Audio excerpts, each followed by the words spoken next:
Just a casual Wednesday night bombshell in the NFL.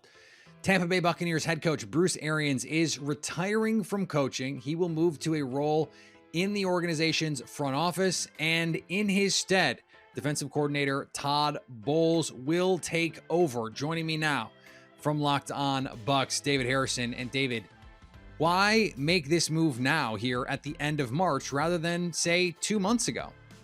Yeah, it's interesting. And given Bruce Arians' history, you have to assume that health has at least something to do with it.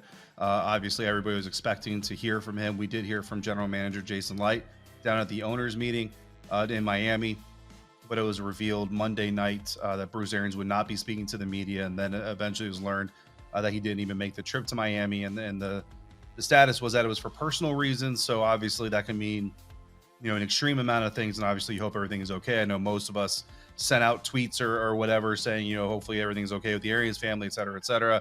And then it kind of got revealed that he was dealing with a little bit of a health issue. Kind of sounded more like a stomach bug or maybe like a flu-like type of deal than anything else. But, you have to kind of imagine that health is a part of it. It's why he retired in the first place, eventually coming out of retirement because he missed the game. But, you've seen the photos and videos of him riding around in a golf cart. It's not because he's lazy, because he certainly isn't lazy.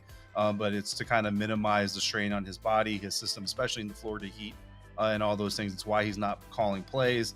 But you see how stressed out he does get. And, it could be it's one of those things we'll probably find out down the road, Peter. But it could be the results of a health, a checkup came back and maybe there's just some warning signs there and some things that are concerning. And then he and his wife, Christine, sat down, had a conversation, decided this was best for the team.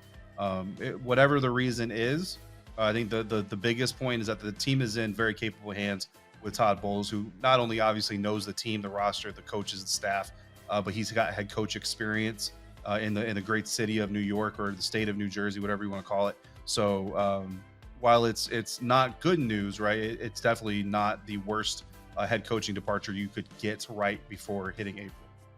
Peter King, who broke this story, wrote in his piece that Bruce Arians would prefer his legacy to be at least as much about color and gender blindness as the wins and offensive schemes he taught that were heavy on the deep ball.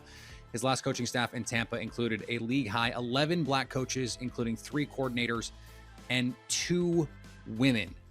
What do you think about that part of it? Because he does promote Todd Bowles, who increases significantly, by the way, the number of black head coaches in the league now, and Todd Bowles is getting a second chance, which has notoriously been a problem for minority candidates who often tend to be one and done, whereas their white counterparts are getting opportunity after opportunity, even when they fail over and over again.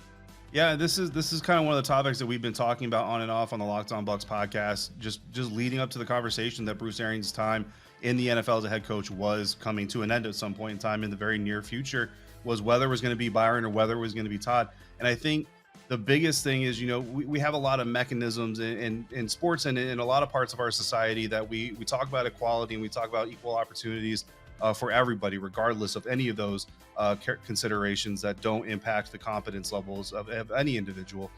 And sometimes you see things happen, and I know that it evolves in the NFL as well, that there's fans, there's media members who sometimes see things happen and think of it as pandering. We're going to call it pandering. They think it's just done for the sake of doing it. But I think what Coach Arians has shown with Todd Bowles, with Byron, with Coach Locust, one of the full-time female assistants on the staff, is that you can find people from all walks of life, from all assets or facets of career development, and bring talented people on regardless of some of those other things, and just put on the talent glasses versus the rose-colored glasses. This isn't a mission of Bruce Arians to go find minority coaches per se, but more so to give opportunities to people that maybe don't get as many opportunities from other organizations, and in the process find some super talented people that should have had jobs in the first place.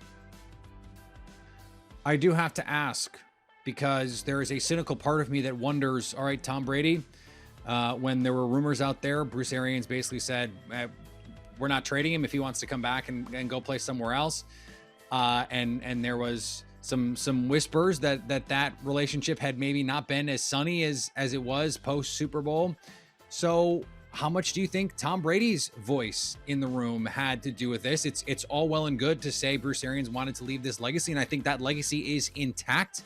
I think we can say that definitively. But how much do you think Tom Brady's voice had in saying, hey, maybe it's time. Maybe it's time for a different head coach in this organization right now? I mean, it's something that, you obviously have to think about, and something that has to come into the forefront of your mind just from the stories. And, Tom Brady himself has kind of been not dismissive when he's had the opportunity to speak on it. Bruce Arians has kind of flat out said, no, there's no issues.